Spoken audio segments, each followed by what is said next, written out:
소개드리자면 30대 후반의 여성입니다. 최근 들어 전염병이 조금 진정되었던 것 같았지만 학생들 간의 자가 증가로 인해 다시금 긴장을 늦추지 못하는 일상이 되었습니다. 한때 병원이 불붙은 듯이 붐볐던 시절을 떠올리면서 의료진들의 휴식 없는 노고에 감사함을 표하면서도 약간의 무기력함을 느끼곤 합니다.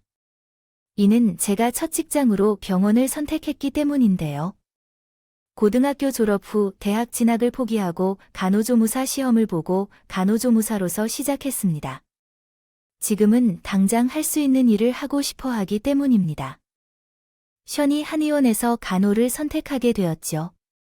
그래서 병원이 너무 익숙한 공간이자 애틋한 감정이 드는 곳으로 여겨지는 게요. 우리 집안의 형편이 여유롭지 않아 대학 진학에 대한 꿈을 일찌감치 포기해야 했죠.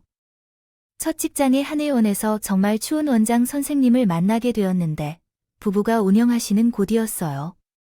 아직 어리고 미숙한 저에게도 여러 가지로 잘 챙겨주셨고 덕분에 많이 배우고 성장할 수 있었죠. 3년간 같은 한의원에서 근무하면서 제 밑에 후배 직원들도 들어오면서 잘 지내고 있었어요. 이 경험 덕분에 성장할 수 있었던 것 같아요. 엄마께 용돈도 드리면서 그렇게 늘리는 소소한 행복이 참 달고 컸습니다. 그러던 어느 날 함께 근무하는 간호사 선배 어머니께서 제게 남자 소개를 시켜주겠다고 하시는 것이에요. 고등학교를 졸업한 후 다른 사람과 만나는 것은 어려운 일이라고 생각했었기에 저는 사양을 했어요. 그러더니 선배가 제게 말을 하는 거예요. 자, 아직 정고 너랑 비슷한 상황에서 살다 보니까 너무 어릴 때부터 일만 하고 살았는데 돌이켜보니 그게 맞는 게 아닌 것 같더라. 한참을 잘 살기 위해 다양한 사람들을 만나고 내 인생을 살아봐야 한다고 생각해. 또한 언니가 소개시켜 주려고 하는 사람은 아주 성실하고 괜찮은 사람이라고 해. 그분을 만나보면 안 나쁘다고 생각할 거예요. 언니의 말이 제 마음을 움직였던 것 같아요. 함께 일을 하면서 이런저런 이야기를 많이 하면서 제 어린 시절과 상황이 비슷한 언니라는 것을 알고 있었거든요. 그런 언니의 진심 어린 말을 듣자니 그래도 한번 만나보는 게 좋겠다 싶었어요. 가볍게 밥이나 한 끼 먹자는 마음으로 소개팅을 알았어요. 자리에 나온 남자는 조보다 4살 연상의 남자였지만 큰 키가 아주 듬직하고 있는 사람이었어요. 차가우고 딱딱할 것 같은 생김새와는 달리 섬세하고 다정한 마인드가 너무 인상적이었어요. 아무런 기대 없이 가벼운 마음으로 나갔다가 그 사람에게 한순간에 매력이 되었어요. 제가 어렸을 때 부모님이 일찍 이혼을 하시는 바람에 아버지와는 이면에서 이길 수 없었어요. 그런데 그 남자에게서 제가 느껴보지 못했던 아버지 같은 느낌을 받았어요. 참 포근하고 든든하고 따뜻했어요. 저에게 살갑게 굴면서 이런저런 것들을 챙겨주는 모습에 깊게 빠지게 되었고 우리는 1년간 정말 달콤한 연애를 이어가며 만났어요. 친구들과 가족들조차 줄 수 없는 새로운 행복감이었어요. 그러다 저희는 만난 지 1년 만에 결혼을 결심하게 되었어요. 이 남자라면 분명 살면서 힘든 일이 닥쳐도 헤쳐나갈 수 있을 것이라고 생각한 것이었어요. 사실 그때는 그 사람이 없으면 결코 안 될 것 같은 불안감에 사로잡혀 있었거든요. 사랑이란 감정이 참 무섭다는 걸 휴지나. 지금은 내가 많이 부족해도 해바다 연봉도 오르고 너한테만큼 정말 부족하지 않게 해줄 거야. 나랑 함께 해줄래? 한마디 한마디 진심을 꾹꾹 눌러 담은 그 말들이 그렇게나 믿음직스럽다는 거라고요. 그래서 우리는 단숨에 결혼 이야기까지 이어지게 되었고 남자친구의 집에 인사를 드리러 가게 되었어요. 처음 만나봐야 하는 첫날, 그 모든 가족들이 다 같이 나와서 저를 맞이해 줬어요. 주셔서 감사합니다. 부모님이 되실 분들과 존경하는 분들까지 전부 나와 주셨더군요. 자세한 사실은 알 수 없으나 제 형님이 되실 분은 다르게 매우 부유하게 보였어요. 고가의 옷들을 입고 계시는데 조심스럽게 웃으면서 조금 늦게 되었어요. 나중에 남편을 통해 듣게 되었는데 형님이 되실 분은 건축업체 대표의 딸이라고 하더라고요. 어머님과 대화할 때에는 다르게 인상적이었는데 역시 가정 환경이 어떤지요.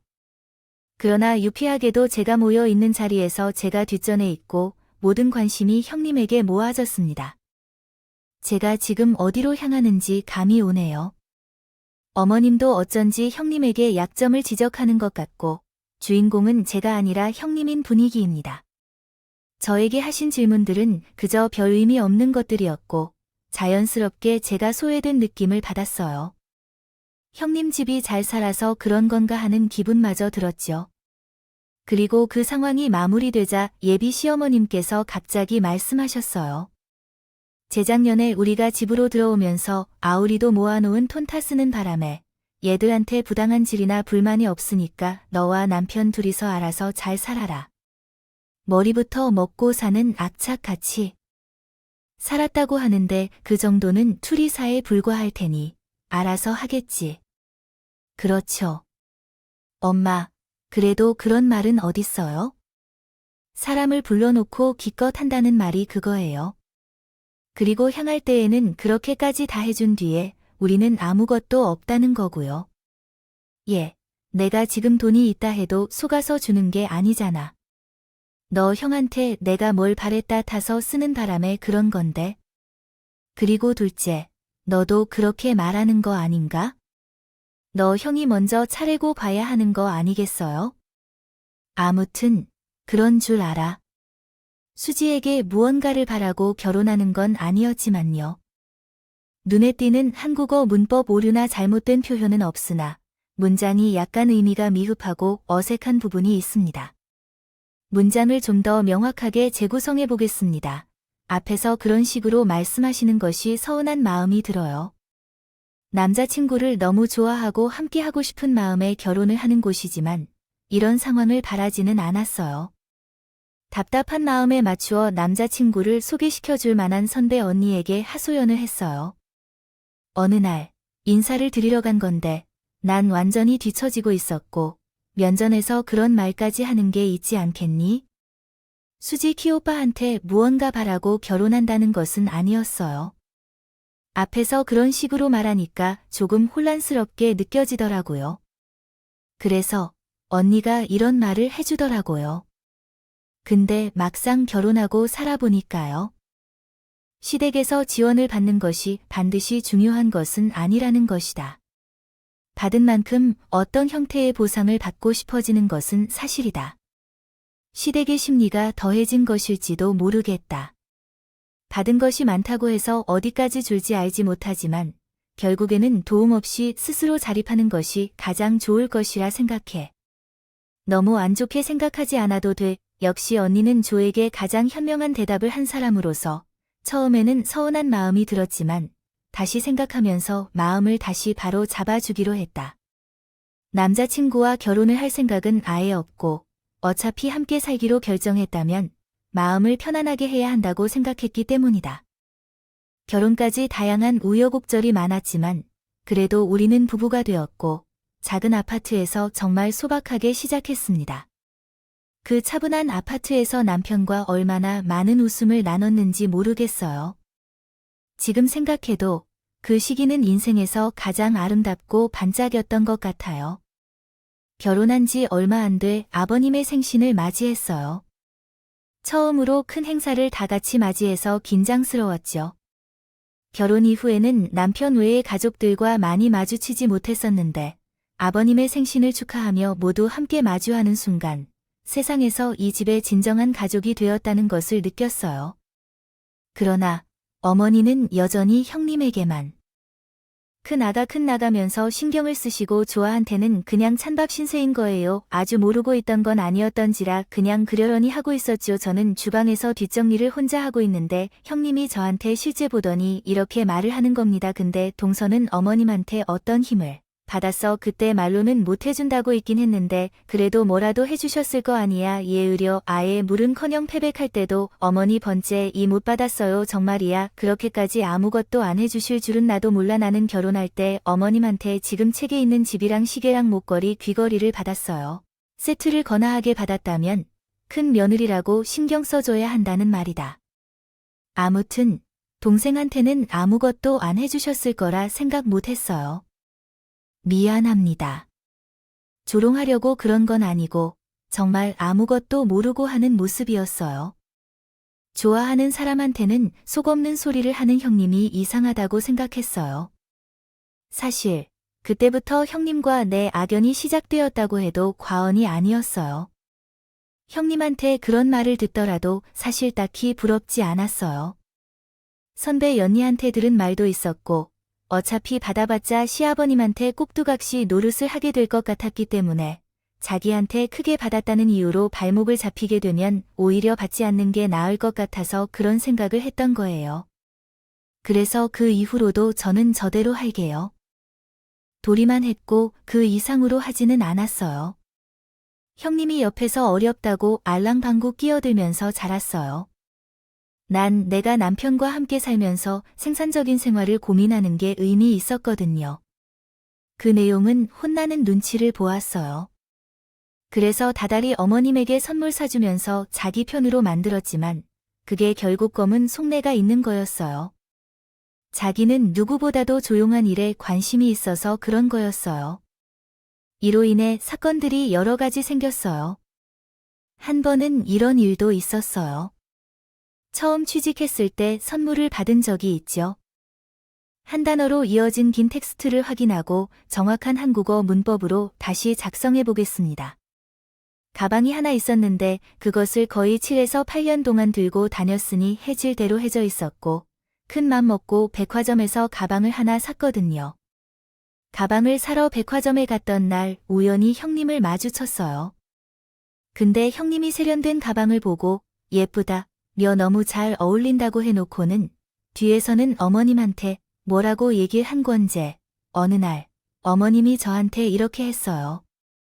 둘째, 너는 평생 가방도 좋은 걸로 메고 다닌다던데.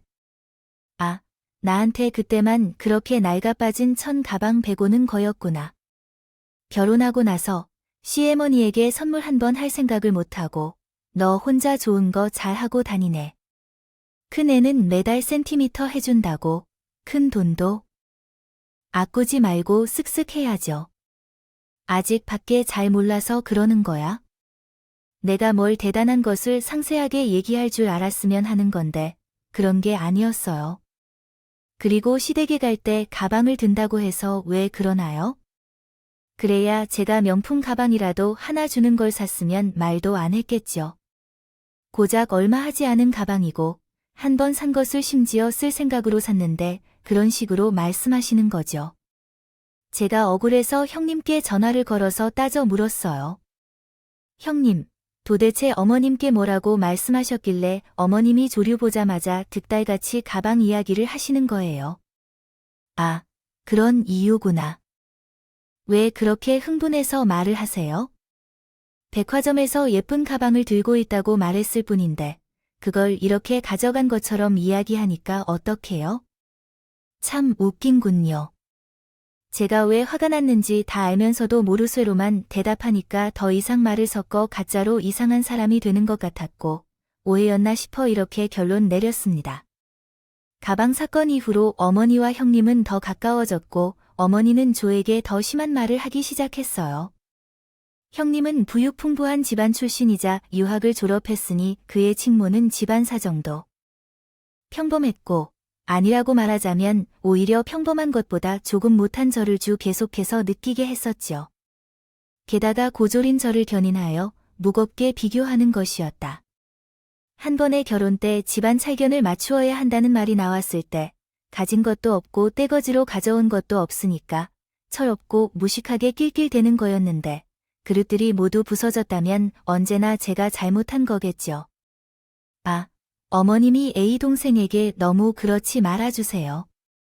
어디서 그렇게 태어나고 싶어서 태어난 게 아닌데 왜 그렇게 우습게 억을 토한단 거죠? 동서 씨, 시험 좀 해봐. 내가 너를 싫어하거든?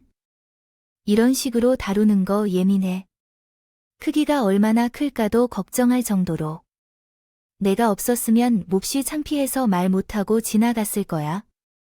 둘이 합심해서 나에게 막말을 하는 건 순간적으로 울컥하고 억울한 마음이 들었어요. 저도 한마디 하고 싶었지만 그러기엔 용기가 나지 않아서 억누르며 지내고 있었는데 단호히 말씀해줘야 해. 엄마야, 지금 중요한 건 그게 중요해요. 제가 좋다고 배웠는데 그 앞으로 내심하지 않을게요. 집안일을 보는 이유로 그런 말을 왜 하시는 건가요? 그리고 형수님도 정말로 과도하게 마신 게 아닐까요? 엄마가 집에 오면 항상 우리 유진이 물 묻히고 뭐라고 허물며 이렇게 입만 떠들고 계시는데요. 토렌이 인천한테 지금 뭐라고 하시는 거예요? 제가 뭘 어쩌다가 동서가 원을 사셨거든요. 설거지를 원해서 하는 사람은 어디 있어요? 아, 다 같이 돌아가면서 하는 거예요. 아, 호머리 받기에 다들 아시안을 키우다. 아. 이게 어디 치식경에서 돌아서 낳아주고 길러지나요? 못하는 소리가 없어. 그리고 네 형수가 하는 말 중에 틀린 말이 어디 있니? 아니, 제일 손 안 타야 하는 걸. 네가 뭔데 형상태의 레라처 해야 돼. 야, 내가 너를 크게 키웠어. 남편이 한마디에도 더 자기들은 잘못이 없다면서 꿈쩍도 하지 않는다. 그거 아니었으면 정말 합병이라도 났을 거예요. 이런 일이 있을 때마다 그래도 남편은 든든하게 제 편을 들어주고 저의 편에 서주는 유일무이한 제 편이었어요. 그렇게 시간이 몇 개를 넣고 저희 부부에게 지금보다 열심히 살아야 할 이유가 생겼어요. 그 이유는 바로 저희 뱃속에 새 생명의 씨앗이 자란 알고 있었기 때문이었어요. 그토록 바라던 아기가 왔는데 저희에게 와 증거 및 아저희 부부 둘 다 얼마나 기뻤는지 알 수 있었어요. 몰라요. 하지만 기쁨이었던 순간도 잠시였고 힘들게 성공한 임신인데 안정기에 접어들기까지 주의해야 한다는 소식을 들었어요. 안 그랬던데 저희 부부는 제가 임신하게 되면 일을 그만두기로 미리 약속해 놓은 상태였기 때문에 자연스럽게 일을 그만두고 아이를 위해 충분히 쉴 수 있었어요. 오랜 시간의 근로와 병원에 가기는 힘들었지만 가족을 위해서 아깝지 않은 선택이었어요. 이런 가정에서 자라온 조역 성인으로서 아이에게 엄마와 아빠라는 멋진 모범을 보여주는 것이 인생 최대의 기쁨이라고 생각하고 있죠. 병원에서 우려했던 것과는 달리 비교적 젊은 엄마로서 아이는 건강하게 태어나 잘 성장하고 있어요. 저희 아이는 남편의 특징을 물려받은 아들이 아니라 딸을 얻게 됐어요. 아이가 태어나고 남편은 죽음이라도 더 좋은 환경을 주고 싶다는 마음으로 정말 열심히 노력했어요. 항상 야근도 자처해가면서 보너스가 나오는 달이면 아이에게 예쁜 선물을 사주는 다정한 아빠였죠. 그렇게 아이가 3살이 되던 무렵이었어요. 차츰차츰 돈도 모아서 더 큰 집으로 이사할 생각을 하고 저희 가족 모두의 꿈에 희망이 가득했던 때였어요. 그런데 기쁜 일 뒤에는 항상 슬픔이 따라온다는 것 같았습니다. 폭풍 우의 그림자가 우리 가족을 휩쓸고 남편이 회사에서 억울한 일에 휘말려 잘릴 위기에 처해 있었죠. 남편은 누구보다도 정직하고 의리 있는 직원이라는 것에 자부할 수 있는 사람이었습니다. 그러나 본인이 한 일이 아니었음에도 불구하고 한순간에 이렇게 깊은 타락으로 빠져버린 것이었어요. 아이도 이제 막 코로 나가고 있어 정말 답답했답니다. 남편은 자신의 억울함을 풀기 위해 회사 앞에서 하루 종일 시위를 했지만 돌아오는 대답은 없어 벼랑 끝에 서 있는 상황이었습니다. 저는 그러한 남편에게 다음과 같이 이야기했습니다. 많이 힘들 것을 알겠지만 지금까지 다 한 것 같으니 이제 그만두고 다른 일을 찾아보는 게 좋을 것 같아요. 가족을 위해서도 좋을 것 같아 저의 권유에도 뜻을 쉽게 굽히지 않았어요. 남편은 회사를 끝까지 가게 했다면서 고집을 부리는 거예요. 정말이지 얼마나 어렵겠어요. 저럴까 싶은 생각도 들었죠. 남편을 더 이상 말릴 수도 없는 실정이어서 참지 않고 쓰고 있어요. 그렇다고 조기 포기하고 있을 수는 없기에 저라도 돈에 버려야 했답니다. 급하게 일을 찾아보았지만 경력 단절 기간이 있어서 쉽게 구해지지 않아요. 그래서 정식으로 다닌 회사를 구하기 전까지는 일단 막노동이라도 해야겠다고 생각했어요. 하지만 막노동이라도 자리를 구하는 건 쉽지 않았어요. 저는 아기 엄마입니다. 모든 낯선 경험이 없었기 때문에 완전한 초보였습니다. 정말로 춥다 싶을 때 한 회사가 나를 받아준 건 운명처럼 느껴졌습니다. 형님 가족이 운영하는 그 회사에서 일하게 되었습니다. 다른 곳에서는 여성으로 받아들여주지 않는다는 이유로 그곳에 들어가게 되었지요. 우리 집 소식을 다 알면서도 어머니와 형님은 너무나 뻔뻔하게 저를 더하나요? 최근에는 친정집에서 노동을 하고 있다며 어떻게든 노예처럼 부릅니다. 그래도 고졸이고 체력이 약한 여성을 받아들이는 것이 그곳의 원칙이었던 것 같습니다. 그 미답게 반이 좋았으면 막노동을 낙오한 저희 석계 써아우리 그네였으면 집에서 진지하게 친정해서 척척 해결해줬을 텐데. 아무래도 자업자득이지 뭐. 제가 회사에서 잘린 것도 아니고 자기 아들이 잘린 건데도 말을 못하게 하는 겁니다. 그리고 아이를 위해서 힘들게 돈을 벌고 있는 소인데 어째서 그렇게 밖에 말을 못하는 건지 더 이상 말에 쏟고 싶지도 않았어요. 매일같이 몸을 쓰면서 하는 일이 너무 지쳐 있었거든요. 그러던 어느 날 어머님이 태도를 바꾸었거든요. 갑자기 저한테 형님의 흉을 보는 거예요. 이런 기회가 그런가 봅니다. 아직 그녀는 자신의 처지를 제대로 모르고 자기 삶에만 몰두하느라 탐욕스러운 사람이 얼마나 많은지 몰랐어. 덧째로 너는 생기발랄하고 강한 데다 아들의 힘이 들어가는 일이 있을 때조차도 끝까지 버티며 가만히 있는 내가 아니거든. 너를 보면 매달 턴이 뜬 것만 같아. 시집와서 처음 겪는 일들이었어.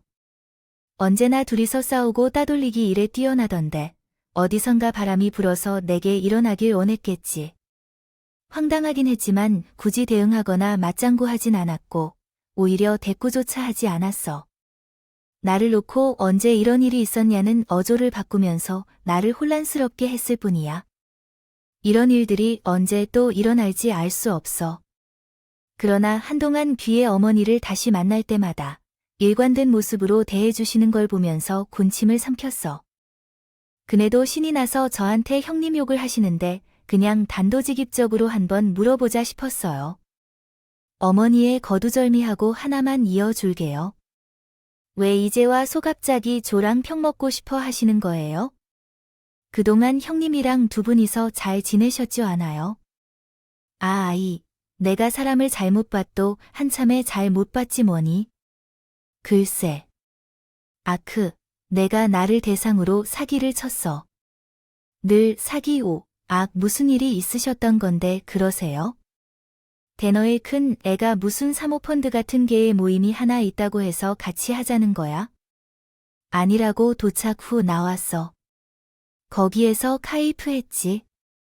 근데 그 교활한 것이 밝히지. 같은 행동을 반복해서 말이 수렁에 빠뜨리고 참을 수 없어요. 거기 가입돼 있는 그 사람들한테 한쪽을 봐주며 내 돈을 빼앗기고 왔다.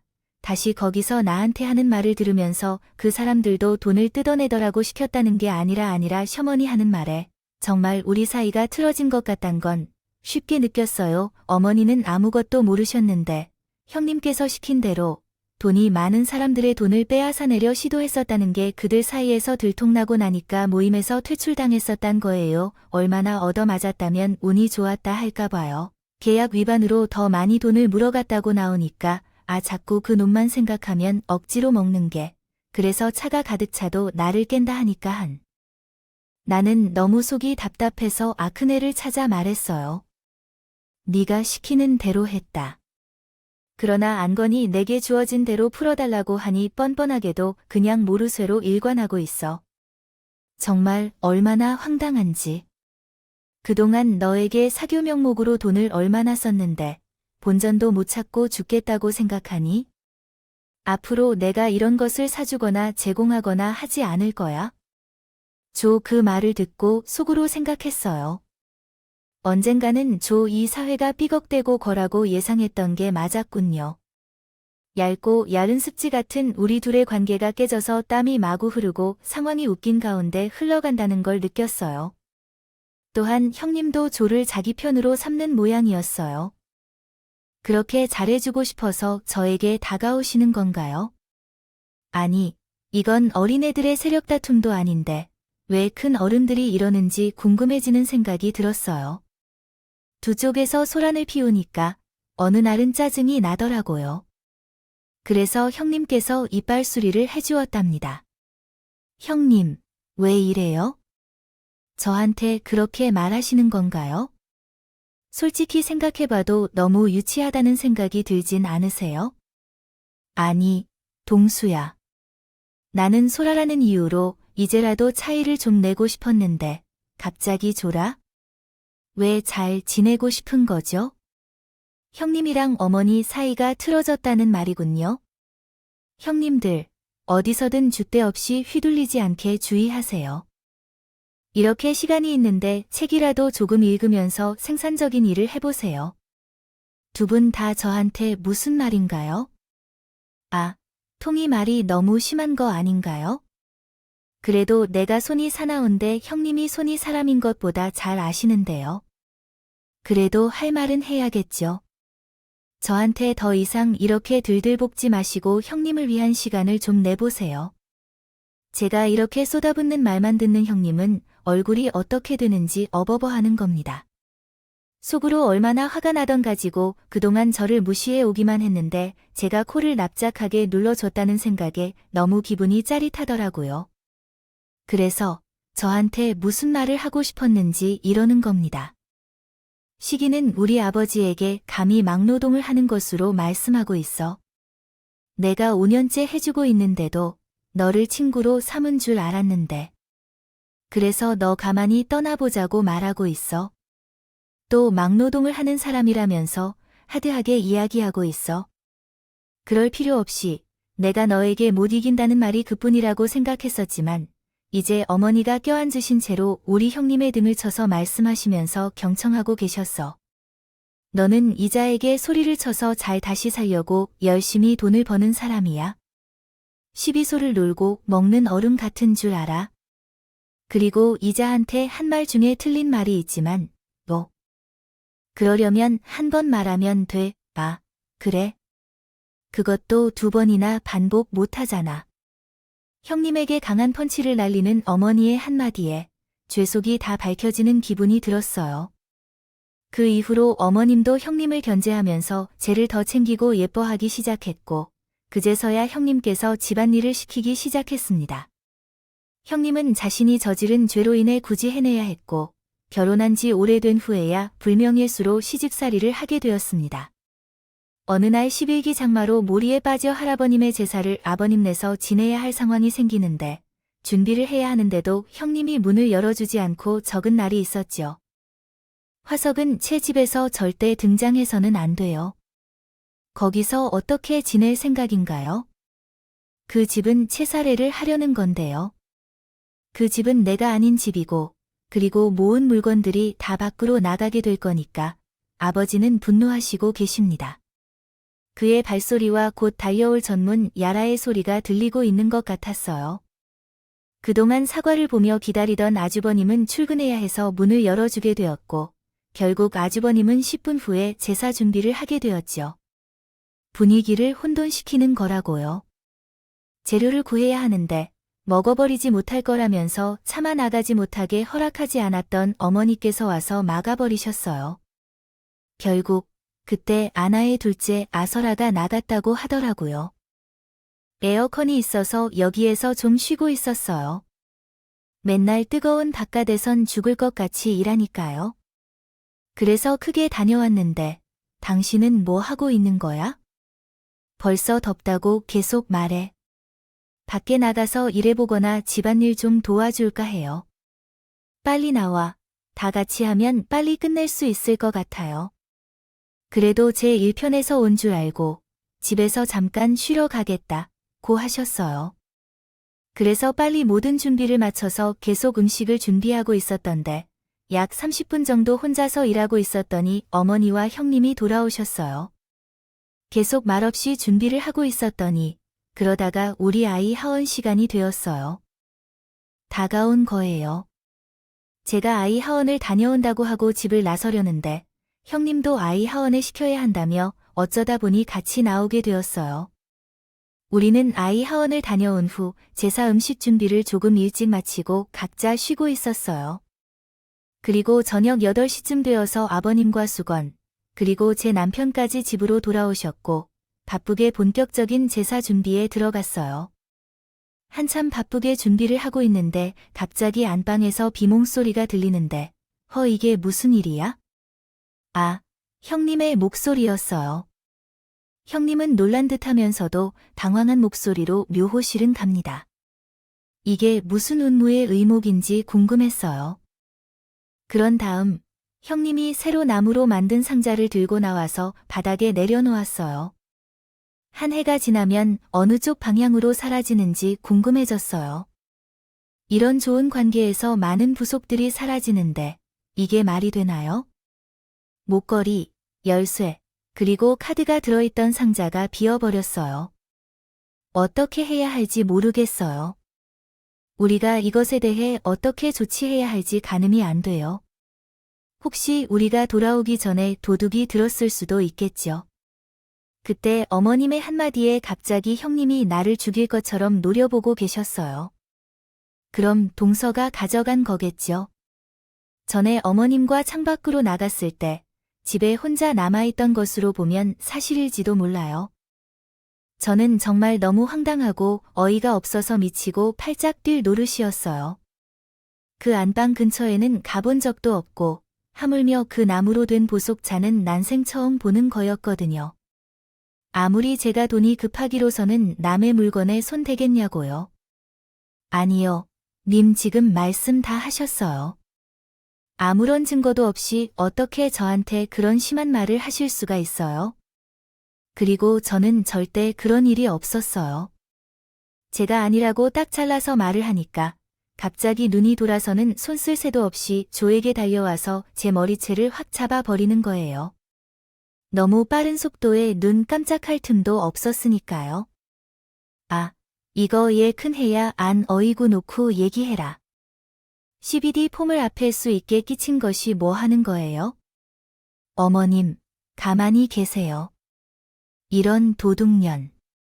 제대로 음식을 해주어야 버릇을 고칠 수 있다고 하죠. 여기 이 자리에 사보 훔축하면 사람은 막노동하는 데서 밖에 터지겠죠. 어디서 돈이 급하다고 해도 그렇지요. 남의 물건에 손대고 있어요. 오네, 그 썩어 빠진 버릇은 확실하게 쳐주십시오. 이거 놓고 얘기하세요. 어른들이 있는 곳에서 애들 앞에서 이런 것을 하고 싶으세요? 이거 좀 갖다 넣으세요. 회사에서 해고 당할까봐 통신 같은 것을 어디서 맡고 있어요? 이거 놓아둘 수 없게요. 남편과 함께 형님을 건드려 말리고 있었지만 이제 힘이 얼마나 부족한지 모르겠다는 걸 깨닫고 심지어 7명의 남편까지 비난하는 것까지 시부모님 앞에서 참 잘하는 척하려고 생각했어요. 남편만으로는 부족해서 부모님이나 아버님까지 모두 들러붙어서 형님과 죄를 떼려고 안간힘을 쓰는데 정말로 혼란스럽고 혼란스러웠습니다. 우리 딸도 이 상황을 지켜보고 있는데 아이에게 창피하다 싶더라도 빨리 이곳을 떠나야겠다고 생각했어요. 아이들의 얼굴을 보기 부끄러워 죽을 것만 같았어요. 저는 힘을 다해서 몸부림쳤지만 테이블에 몸을 부딪히면서 발 아래로 뭔가 크게 떨어졌었어요. 그 순간 어머님의 가방이었단 것을 알았어요. 그때 어머님의 가방 손잡이가 풀려 발이 걸렸는데 그때 형님에게 질질 끌려가다 어머님의 가방 안에 있던 물건들이 전부 줄줄이 쏟아지게 되었어요. 어머님의 가방에서 물건이 쏟아져 나오는 순간 우리 가족은 일순간 모든 동작이 멈추고 가방이 터져나가게 될 수밖에 없었어요. 어머님의 가방에서 쏟아진 것은 형님이 잃어버렸다고 날뛰는 것을 길게 설명하며 말하고 있던 물건들이었거든요. 순간 모두가 롤린 기색을 숨기지 못했어요. 형님의 머리를 잡고 있던 그 손을 마침내 놓으신 후 시어머님께 말씀했어요. 아니요, 예쁘게 드릴 예정입니다. 어머님이 운 것처럼 하신 거예요. 어떻게 이럴 수 있죠? 나이도 많이 먹은 분들이신데, 아니, 이게 다 무슨 소리야. 예, 나 정말 이해가 안 돼요. 이런 사람에게 도우시는 것이 아무런 감사하지 마. 어머님이 가져가시겠다면 제 예물들이 왜 급하게 방에서 나오는 건지요? 너무 이상하잖아요. 아니, 첫 번째 말로 뭐라고 하실 거예요? 큰 해에 물을 몰래 가져갔다는 상황을 지켜보던 아버님이 한마디 하셨어요. 언제 신이요? 분위기는 분명히 확처장된 범인일 걸로 예상되고 있었어요. 옆에 계신 본인과 남편의 표정도 순식간에 굳어버리더라고요. 당신은 지금 무슨 말씀을 하고 계신 건가요? 정말 아니에요. 알고 계시겠지만 제가 정말 아니에요. 내 속을 뒤지고 보여주지 않을 수도 있는 일이고 참원이 어머니의 조모임에서 퇴출되었다. 그곳 역시 고생으로 돈을 뺏기기도 했다. 책의 캐릭터를 손 대신 하는 것 같아. 그렇게 탄성하는 거예요. 거짓말이 아니라고 말이에요. 어머니도 그 습관을 고쳐야 해요. 핸드폰이 어디 있을까요? 좁아서 112에 신고해야겠어요. 형제는 어머니의 습관을 고쳐야 한다고 말했어요. 그리고 신고를 하려고 핸드폰을 찾는 중이에요. 아버님은 그 모습을 보고 놀랐다고 했어요. 말이 돼, 여기 회전 친정 좀 해봐. 아, 그래. 어떻게 된 일인지 차근차근 밝혀보자. 먼저 확인 한번 해보고. 거기 가서 경찰을 부르든 뭐든 아쉽게. 말이 텐데, 어떤 방법으로 확인할 수 있겠어? 밥 먹으면서 이 실정을 고백하게 해야 한다는데. 사실 집에 홈 CCTV를 설치해 놓았는데 그걸 보면 이 상황이 어떤 것인지 알 수 있을 거야. 언제 설치했는데? 사실 많이 들지 않았는데 우리 집에 전에 누군지 모를 사람이 계속 누르고 그랬었잖아. 나도 이는 집에 너무 위험하다.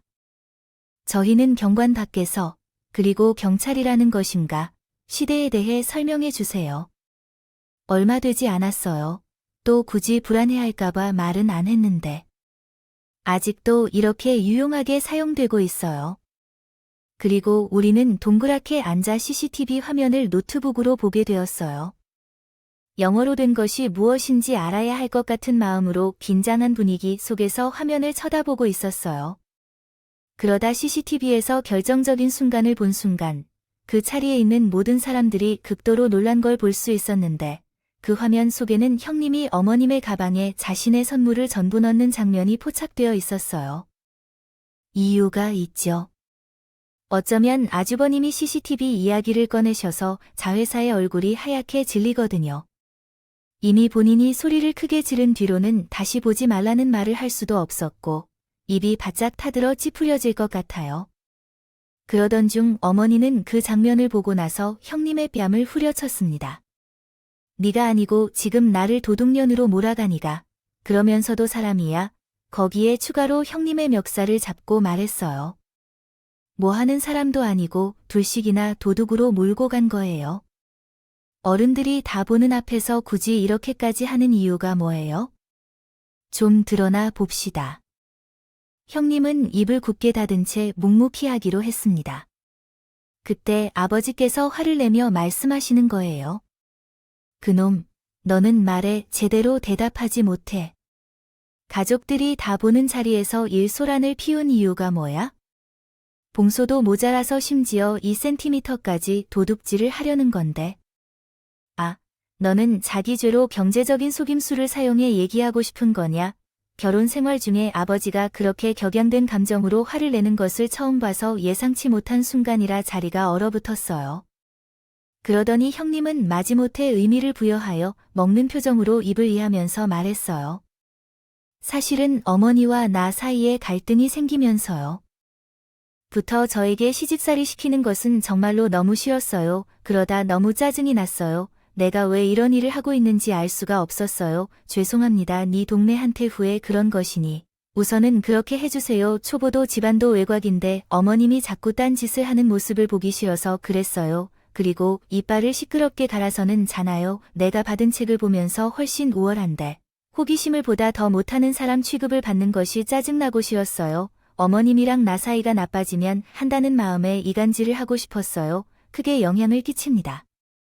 그의 입에서 나오는 말들은 지나치게 조잡하고 가치가 없어서 어두운 것밖에 퍼져나가지 않았다.